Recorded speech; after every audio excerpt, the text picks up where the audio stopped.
Aha, sekolah-sekolah yang masih tercari-cari smartboard mampu milik, reliable, ready stock. Wah, ada trusted brand award lagi. Siap ada SIRIM sertifikat.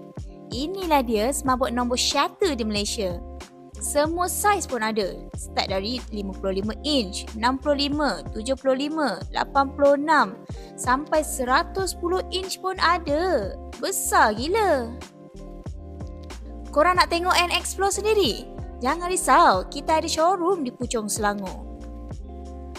And wow, siap dapat free coffee. Dah banyak agensi-agensi and sekolah-sekolah yang dah berjaya transform bilik diorang. Macam ni. So, tunggu apa lagi? Jemput ke showroom kami atau boleh klik link di bio.